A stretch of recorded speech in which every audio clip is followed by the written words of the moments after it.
Hello everyone, welcome to my new vlog. আজকে আবারও একটি নতুন ভ্লগ নিয়ে চলে এলাম তোমাদের সাথে। ঘুম থেকে উঠে সান্নিধ্য কিন্তু এখন চলে যায় গাড়ি দেখতে মাসির সাথে। আর এখানে আসার পর থেকে ও অনেক তাড়াতাড়ি ঘুম থেকে উঠছে, সাথে করে আমারও তাড়াতাড়ি ঘুম ভেঙে যাচ্ছে।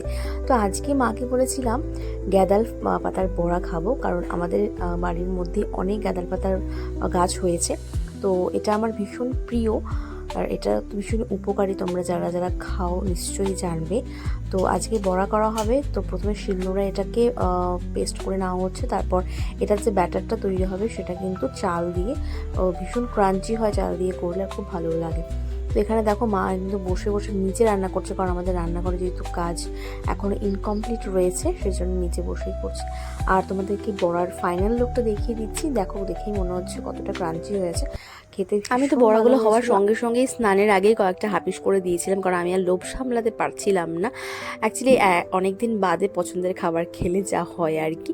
তো এরপর লাঞ্চ সেরে একটু বিশ্রাম নিয়ে সান্নিধ্যকে নিয়ে একটু আশেপাশে বেরিয়ে পড়েছিলাম, কারণ ও এই পরিবেশটা ভীষণ পছন্দ করছিল। আর যেহেতু ফার্স্ট টাইম ওকে ঘাসে ছাড়লাম, তো সেই জন্য ভাবলাম ভিডিওটা করে রাখি, তাহলে সবার সাথে শেয়ার করা যাবে। আর ও কিন্তু প্রথমবারের মতোই ঘাসে খেলছিল, কারণ আমাদের ওখানে তো কোথাও ঘাস নেই। তো সেই জন্য আমি ভাবলাম যে এই মুহূর্তগুলো ক্যামেরাবন্দি করে রাখি। তারপর খুব বেশিক্ষণ ছিলাম না, কারণ যথেষ্ট রোদ ছিল তখনও, তাই ঘরে এসেছিলাম। তো ঘরে এসেও তো ও দুষ্টুমি শুরু করে দিয়েছিল। তারপর চলে গেলাম ঠাকুর ঘরে। দেখছি মা তখনও পুজো দিচ্ছে। তো আমাদের তো খাওয়া দাওয়া সবার হয়ে গেছিলো, কিন্তু মার কিছু কাজ বাকি ছিল।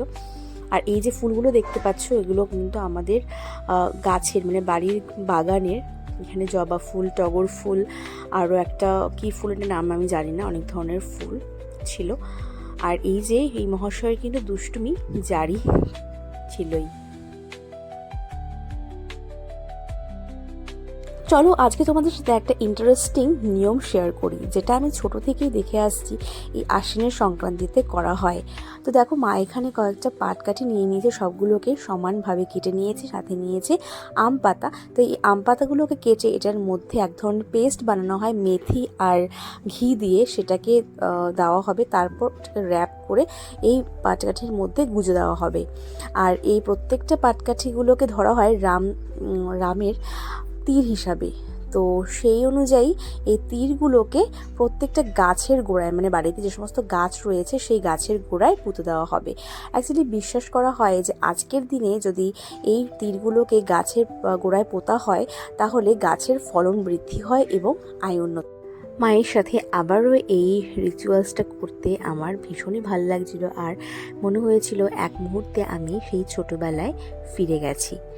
এরপর সেদিন ছিল ধনতেরাস, তাই সন্ধ্যেবেলা আমি আর মা মিলে চলে গেছিলাম কিছু ঠাকুরের জিনিস কিনতে। কারণ সত্যি কথা বলতে সোনার যে আকাশ ছোঁয়া দাম আমাদের মধ্যবিত্তের হাতের নাগালের বাইরে চলে গেছে, তাই সেটার সাহস আর আমরা দেখাইনি। তাই কিছু ঠাকুরের জিনিসপত্র কিনে বাড়ি ফিরে এসেছিলাম। বাড়ি ফিরে দেখি সান্নিধ্যদা দাদাইয়ের সাথে খুব ভালোই ছিল, আর ও ফুলঝুরি দিদির সাথে খেলছিল। আর আমরা কিছুক্ষণ পর ফ্রেশ হয়ে ওদের খেলার সাথে পার্টিসিপেট করি। ওকে দেখে তোমরা আশা করে বুঝতে পারছো কতটা হ্যাপিলি খেলছিল। কিছুতেই ও ও বিছানায় উঠছিল না, কারণ নিচে ও অনেক বেশি থাকতে এখন পছন্দ করে, আর সারাক্ষণ ঘরে ঘুরে বেড়ায়। এরপর রাতে মা আমাকে আর সান্নিধ্যকে একসাথে খাইয়ে দিচ্ছিল। আর দেখো, খাবার সময়ও ও কিন্তু চুপচাপ দাঁড়ায় না, সারাক্ষণ নাচানাচি করতেই থাকে। তো এই ছিল আজকের ভিডিও। তোমাদের ভিডিওটা কেমন লাগলো জানিও, ভালো লাগলে অবশ্যই লাইক কমেন্টস করো। দেখা হচ্ছে নেক্সট ভিডিওতে, ততক্ষণের জন্য টাটা।